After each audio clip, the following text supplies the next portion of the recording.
neza. Iyi ni Gatigisimu Room, icyumba cy'ubwigishwa, icyumba tuganiriramo ubukristo, tukungurana ibitekerezo ku rugendo rwabwo naho abakristo batanguranwa kugera. Turi mu cyumweru cyera rero, nifuje kubasangiza imwe mu nsanganyamatsiko yakiranze umwe mu ntumwa, kubera ko burya habaye byinshi, intumwa zitwaye mu buryo butandukanye. Ndashaka uyu munsi tuganire kuri imwe, intumwa yitwa Yuda. Ni intumwa yatangiye ubuzima nk'abandi bantu, yatangiye ubuzima nk'abandi basore, nayo ishakashaka mu buzima icyo yafata ikagundira. Yashakaga icyo yashyiraho ubwenge bwayo bwose, icyo yatwara ikumva ko hari ikifasha. Muri urwo rusobe no gushakashaka, murabizi duhura na byinshi, niho Yuda yahuriye na Yesu. Arangije aravuga ati reka ngerageze uyu. Aramukurikira, yari afite amatwara akomeye. Mbese murabizi n'ukuntu n'abasore bajya bakunda kujya mu ruhande ruzagira imbaraga. Baba bashaka kujya mu ruhande ruzatsinda, baba bashaka kujya mu ruhande ruzaba urukomeye. Yabonaga koko akomeye, afite byinshi akora, avuga ati reka njye muri uru ruhande. Aramukurikira, ariko uko bwacyaga atangira gushidikanya. Yamureba akabona birashoboka ko atari we rurangiza, dore ko kubana nawe hari ibyo yabonaga bitarimo kumuhereza kandi nabyo ashaka. Muri urwo rugamba rero Yuda akomeza guhangana n'ikibazo cyo kumenya icyiza kiruta ibindi, nk'uko ari intambara ya twese mu buzima. Kwitiranya icyiza cyaturutira ibindi ni rwo rugamba rwana. Kandi muri iki gice tugiye gusoma, cyangwa se mu ijambo tugiye kuganira, tubona bwa mbere atsindwa muri uru rugamba, cyangwa se ahitamo icyiza gito akareka icyiza kiruta ibindi. Ubwo rero insanganyamatsiko y'ikiganiro cyose twayita kumenya icyiza kiruta ibindi. Kumenya icyiza kiruta ibindi. Yuda niwe rugero tugiye gufatiraho, umusore wabaye mu rugamba rwo kukimenya no kugishakashaka. Hari amasomo rero nk'abiri turi bumukureho, hanyuma natwe ndabizi ko bikitugoye, dukomeze urwo rugendo ruharanira kuzakimenya, maze nitukimenya tugikomereho. Ni urugamba rero rwo kumenya ngo ni iki nkwiye gushyira imbere, ni iki kiruta ibindi. Mu buzima busanzwe iyo twigisha abana iki cyiza, akenshi duhura n'intambara zikomeye. Iyo ushaka kwereka umwana icyiza kiruta ibindi akivuka, usanga yemeye akiri mutoya, ariko uko yigira hejuru akakwereka ko yanaguhakanya, akakwereka yuko hari ikindi kintu arimo kubona ko ari cyiza kiruta ibindi, kitari icyo ngicyo wowe wari utekereje kumwereka. Haba amarira menshi ku babyeyi, hakaba amarira menshi no ku bana mu rugamba rwo kumenya icyiza kiruta ibindi. Umubyeyi atangatanga umwana, akamubwira ati mwana wanjye iriya nzira uyirinde, ariko umwana akageraho akaba yumva ko iriya nzira wenda ariyo irimo icyiza kiruta ibindi. Yesu rero yaje mu isi, abamo, arangije ahamagara bamwe mu bantu bari batuye isi ngo bamukurikire, abereka icyiza kiruta ibindi, cyangwa nabahe icyiza kiruta ibindi, dore ko twese tuba tugishaka. Amaze guhamagara, amaze gutanga itangazo ry'uko ashobora kwereka abantu icyiza kiruta ibindi, Yuda nawe nk'umushakashatsi w'icyo cyiza aramukurikira ngo arebe koko yakimuha. Ariko muri urwo rugendo rukomeye cyane rwo kugishakashaka bagendana, yakomeje kwibaza no gutekereza. Ariko dutungurwa n'amagambo akomeye cyane tubwirwa mu butumwa bwiza uko bwanditswe na Matayo igice cya 26 umurongo wa 14, aho uyu musore wari urimo ashakashaka icyiza asa nk'aho abonye ikindi kiruta icyo uwo Yesu bari bari kumwe. Murama ngahe ngo mubagenzereze. Yesu nangahe? Bibiliya iravuga ku murongo wa 14 ngo hanyuma umwe muri abo 12 witwaga Yuda Iskariyota asanga abatambyi bakuru, arababaza ati mwami iki nkamubagenzereza? Bamugerera ibice by'ifeza 30, ubwo niyo bumvikanye kugira ngo bamuhe. Ahera ko ashaka uburyo yamubagenzereza. Hano aya magambo twumvise ni amagambo n'ubundi twese dukoresha. Umunsi ku munsi turagurana, umunsi ku munsi turagurisha, kandi umunsi ku munsi turagura. Yuda rero mu rugendo rwe rwo gushakashaka icyiza kiruta ibindi, yarageze aho abona ko Yesu atari we akwiye guhamana, ahubwo ko yamutangamo aya mafaranga y'ifeza 30. Murame iki ngo mubahe? Ni urugamba Yuda yaragezeho, ariko amaze kubona ko hari ikindi gishobora kuba kiruta Yesu ubwiza. Agaciro ka Yesu Yuda yumvaga kari munsi y'ifeza 30, aho yarageze mu bushakashatsi bwe bw'icyiza kiruta ibindi. Agaciro ka Yesu Yuda yumvaga nta gihendo kirimo, aramutse ahawe ibiceri 30 by'ifeza yarangiza akamurekura. Yuda uyu nguyu ni umukonabure wari usanzwe abarira ministeri ya Kristo. Yari azi kubara inyungu kandi yari azi kubara n'ibihombo. Yari azi kubara amafaranga yinjira, azi kubara nasohoka. Yari azi kumenya ngahangaha ndahombye nahangaha ndungutse. Muri iyo mibare ye rero arabara asanga arekuye icyiza bita Kristo, akakira icyiza bita ifeza, kandi ifeza 30 byaba atari igihendo. Yumvaga azaba yungutse, yumvaga azaba abonye icyo yashakaga. Nuko ntabwo Yuda yagarukiye mu bitekerezo, ahubwo yahise yumvikana vuba n'abamuhereza icyiza kiruta ibindi ariyo mafaranga, arayafata, aragenda, arayakoresha. Aha Yuda twereka neza neza agasongero k'imyumvire ikomeye cyane y'agaciro yahaga Yesu. Na n'ubu ngubu hari benshi wenda batangira bamuseka, ariko ari mu bantu batwigisha uru rugamba rw'umuntu rwo kumenya agaciro k'Imana n'ibindi bimukikije.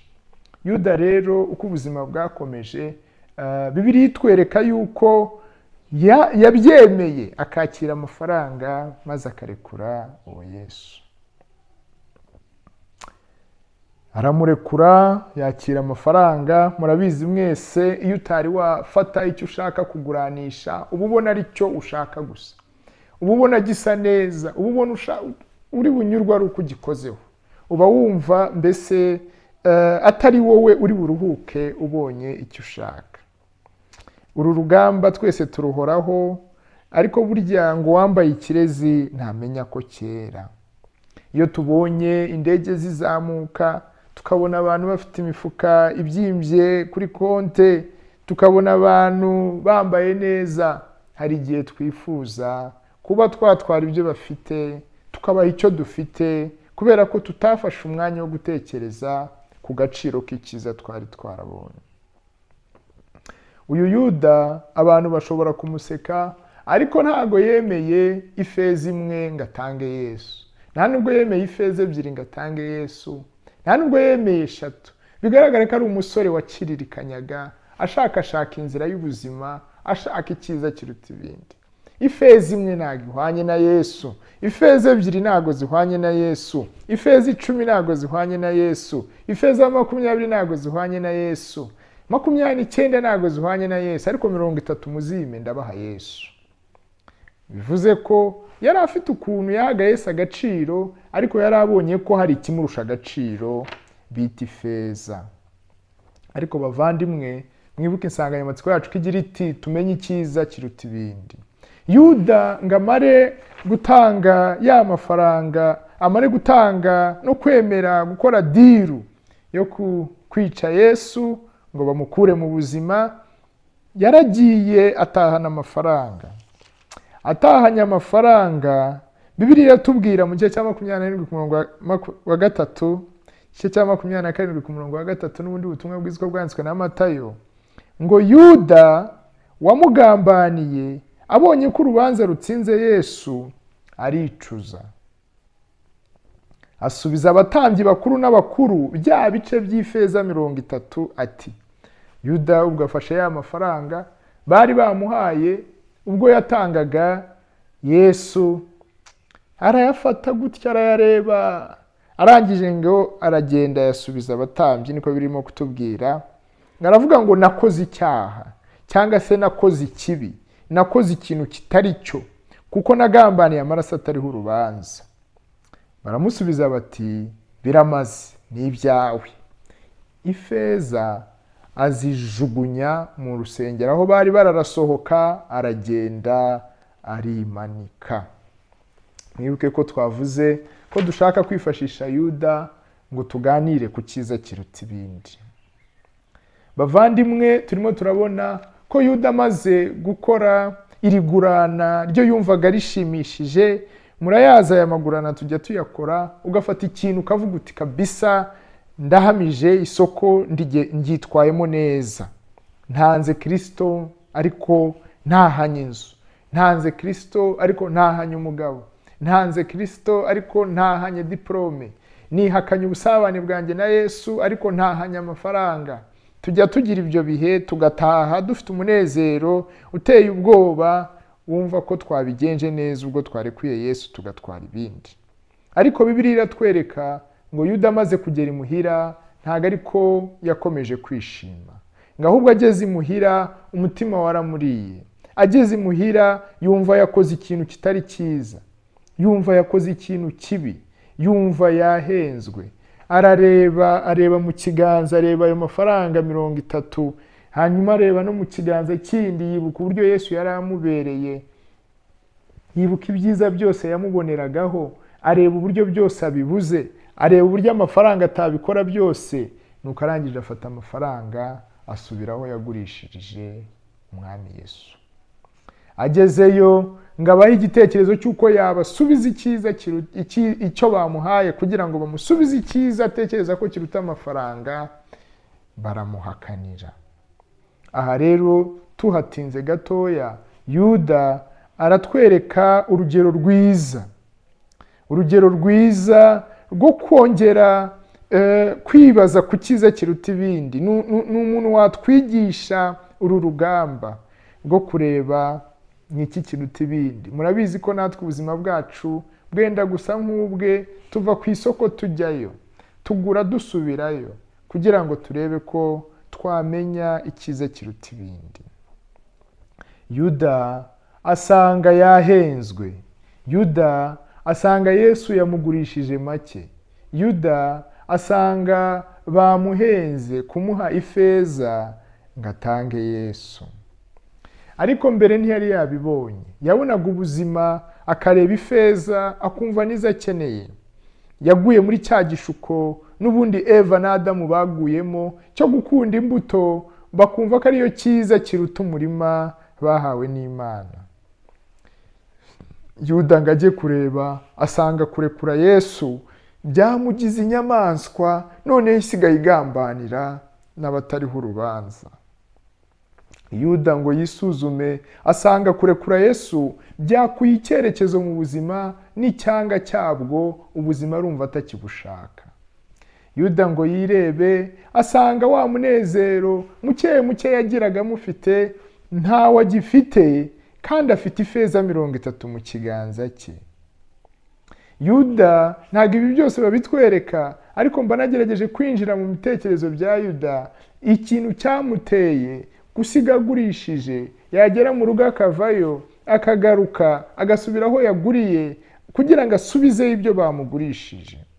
Hari igihe byigeze kutubaho, tugiye guhaha, umwana amutumye bamuhereza ibyo ntashakaga, ndabona asubirayo ujye kuzana ibyo nagutumye. Ndabona Yuda asa nk'umuntu waguze icyo adashaka, asa nk'umuntu waguze ikintu yagera mu rugo agasanga si cyo yari akeneye, ahubwo kikiri kure yarakirebaga akagira ngo nicyo akeneye, ariko noneho amaze kugifata asanga ntaho gihuriye n'icyo yatanze kugira ngo akibone. Yuda yigenzure asanga yahombye, Yuda yigenzure asanga yatakaje, aricuza, arababara, asubira aho yasize Yesu, icyiza kiruta ibindi, asiga aho yakoreye amasezerano yo kumutanga no kumuvaho. Arababwira ati mwansubiza Yesu nkabaha amafaranga mwamaye. Nuko bamwangiye ngareba amafaranga afite, areba n'abo bantu, areba n'ukuntu yataye Yesu, ngo amafaranga arayajugunya, atahura igihendo. Uyu munsi turimo kuganira ku kumenya icyiza kiruta ibindi, icyama ngo twongere dusuzume ibyo dufite mu ntoki, dusuzume ibyo dufite mu biganza, twibaze kimwe na Yuda, turebe niba koko tudakwiriye kugira irindi subirasoko, gusubira ku isoko ry'ibyiza bihari kugira ngo duhitemo neza icyiza kiruta ibindi. Uyu Yesu yararetse kugira ngo atware ifeza, no kuva mbere na mbere abantu bari baramuretse, nta wamubonagamo icyiza kiruta ibindi. Akivuka hari abashumba gusa, abaminisitiri ntago bari bahari. Akivuka nta muntu wavuye mu bye uretse abo bakeya n'abanyabwenge bake baje kugira ngo bamuhimbaze. Agaciro ke katinze kugaragara, ntago abantu bakamenye kare, ariko gahoro gahoro akigisha intumwa, nuko zigeze aho zikajya zinavuga ziti twakuvaho tukajya hehe, kari wowe ufite amagambo meza y'ubu bugingo. Ariko nubwo yari afite ako gaciro, abaturage muri rusange ntibyababujije ubwo babazwaga ngo tubambe nde, kuvuga ngo mumubambe mubohore Baraba. Nta wari uzi icyo abamariye, nta wari uzi gukura Imana mu buzima icyo bishobora kubukorera. Iyo umukobwa cyangwa umusore yanze kumva agaciro cyangwa se umumaro w'Imana mu buzima bwe, akayikinisha kugera n'aho ayirekura kugira ngo afate ibindi ashaka, ntatinda kugera muri mudu ya Yuda, mudu y'umubabaro n'agahinda gasaze, kumva ko usigaranye ubusa. Yesu uwo iyo akiri muzima ajya atangatanga umukobwa akamurinda ubusambanyi. Yesu uwo iyo umukobwa kimufite ajya atangatanga ubuzima bwe akaburinda gukorerwa ibyo atemerewe imbere y'Imana. Ariko iyo umuntu amuretse akamutanga hejuru ya smartphone, hejuru y'itike y'indege, hejuru y'urugendo rw'igisenyi, byanze bikunze bituzana kenshi muri ibi bihe byo Yuda yisanzemo, ibihe byo gushaka kwiyahura, ibihe byo kumva ko ubuzima usigaranye ntacyo bumaze, ibihe byo kumva wamaze gutwita kandi udafite icyo uri bukore kuko umugabo utamufite atari uwawe, ibihe by'agahinda gakabije ko kumva ko wahenzwe. Ibi bihe rubyiruko ni ibihe bikomeye cyane, ni ibihe benshi turimo ariko tutazi uko twitwaramo. Kumenya icyiza kiruta ibindi ni urugamba tuririramo, ni urugamba dukomerekeramo, ni urugamba benshi rutugeza ku kwiyahura. N'ubu hari benshi batari bafata imigozi ngo bimanike, ariko ubuzima basigaye barimo ari ubwiyahurano, ni ubwiyahuzi. Barara banywa amayoga bakabyuka bayanywa kubera ko barahenzwe, barahendwa cyane, ntibasubira gusaba Yesu ngo yongere abagaruke mu buzima, ahubwo no kwibabarira birabananira. Nubwo ahari atanga imbabazi, kuko no ku musaraba yaravuze ati ubababarire ko batazi icyo bakora, ariko ntago bajya bakira izo mbabazi kubera ko bumva bakoze ikosa riremereye cyane ku isoko, ikosa ryo gufata igitoya cyane usize icyiza kiruta ibindi, ukarangiza wareba ubuzima bwawe ugasanga bubuze icyerekezo kuko wataye uwabuhaga icyerekezo. Ibyo byose rero mbona Yuda bitekereza nk'umuntu wakuze ashaka kumenya icyiza kiruta ibindi, yarangiza akabona yagitakaje kandi akabona akumva nta magaruriro. Biravuga ngo abonye ko urubanza rumutsinze, abonye ko uwo yashakaga banamutwaye, noneho imbaraga zirabura burundu.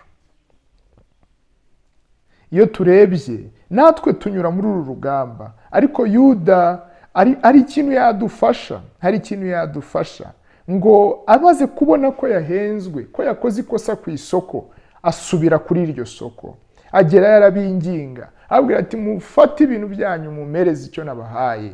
Bati ntabwo tugusubiza, ahubwo uwo watanze nta giharagiye no gupfa.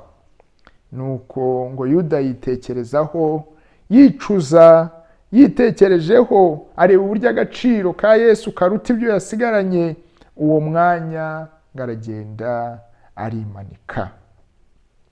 Yuda ari muri ba bandi twese bucya tugasanga twahenzwe, bucya ugasanga twaguranye kujya mu rusengero no kujya mu kabari, tugasanga twahenzwe. Mu rusengero twavagayo dufite umunezero, mu kabari twavuyeyo duseka, ariko tukaza kurara turira. Yuda aratwereka iki gihendo abantu twese tugenda tunyuramo mu buzima. Ariko hari igikomeye cyane cyabaye ku buzima bwa Yuda nifuza yuko kitatubaho. Icya mbere, Satani yasigirije icyo Yuda yashakaga kugira ngo agurane nacyo Yesu yari afite. Satani na n'ubu aracyabikora. Sekibi azi gutakataka neza ibyiza biri hanze aha kugira ngo atwereke ko biruta cyane ibyo Yesu yaduhaye. Akakubwira ati ryaho, ati kiriya nicyo kigira umuntu Imana, ati kiriya nicyo gituma umukobwa yamamara, kiriya nicyo gituma umuryango ukomera. Nuko agasiga akurishije icyo utagombaga kurya, agasiga akugurishije icyo utagombaga kugura. Nuko ukamusigira Yesu ugatwara igishira. Reka dusabe Yesu aduha imbaraga z'ubushishozi muri iri soko rya none ririho ibicuruzwa byinshi, ririho ibyiza byinshi, ariko aduhe kumenya icyiza kiruta ibindi kuri iryo soko. Kuko turimo turagira tuti tumenye icyiza kiruta ibindi. Mu Bibiliya twumvamo umwana w'ikirara nawe wari mu rugamba rwo kumenya icyiza kiruta ibindi. Ariko uwo mwana ngo buke asiga urugo rwari rwiza, aragenda ngo agiye gushaka icyiza kiruta ibindi. Nuko birangira atanasangira n'ingurube, igishushanyo cy'uko uretse no kuba umuntu yari yanabaye inyamaswa, ariko impamvu umuzanye hari ikintu arusha Yuda. Yuda mu mubabaro ukomeye cyane no kumva yuko birangiye, yabuze icyiza kiruta ibindi, aricyo Yesu umugize, ari we bugingo buhoraho, ari we utanga icyerekezo cy'ubuzima, ari we uzura abapfuye, ari we ufasha abari mu ntege nkeya, ari we ubabarira ibyaha. Yumvise amutakaje kandi amubuze burundu. Isomo ry'imbabazi z'Imana ntabwo yari yararifashe ryose. Iyo yihanaga yirebaho cyane, ariko ntiyamenya kureba Yesu ubabarira ngo aririre imbere ye, ahubwo yirukansa ajya kuririra ahandi. Nuko ngararira cyane arimanika. Ariko tubona uyu mwana w'ikirara we, nyuma yo kubona ko yahenzwe, ahagurukana ubutwari nifuriza buri wese urimo kumvira ijambo ry'Imana, kugira ngo ahagurukane ubutwari, ave mu gihendo, ave mu byo yahenzwemo, maze ahindukire asubire mu rugo. Sinzi uko ibya Yuda bizagenda neza, kubera ko ubona apfa yicuza, ubona apfa ababaye, kandi Yesu ku musaraba yarasenze ngo Mana ubabarire kuko batazi icyo bakora. Nzaba ndeba niba tuzamusanga mu ijuru nawe ari mu bababariwe batazi icyo bakora. Hanyuma nzamubwira n'urugamba rw'isoko ry'ibintu biriho hari icyo warutwigishaho. Icyo nzi cyazaterura avuga ati biragatsindwa kugurana Yesu n'ikindi kintu. Naba ariyo azatubwira ati biragatsindwa kugurana icyiza cyitwa Yesu, icyiza cyitwa Imana n'ikindi kintu cyose kibaho muri iyi si. Hamwe n'ibyo rero reka twisuzume turebe niba tutarimo gukora amakosa ku isoko ry'ibyiza biriho, maze duhitemo icyiza kiruta ibindi. Cya kabiri, twirinde kugurana Yesu ibyo tutaramenya neza, yaba imyanya muri politike, yaba imyanya mu nzego zitandukanye baba baduhamagariramo. hari igihe iba ishashagirana ariko amakamba yayo arabora.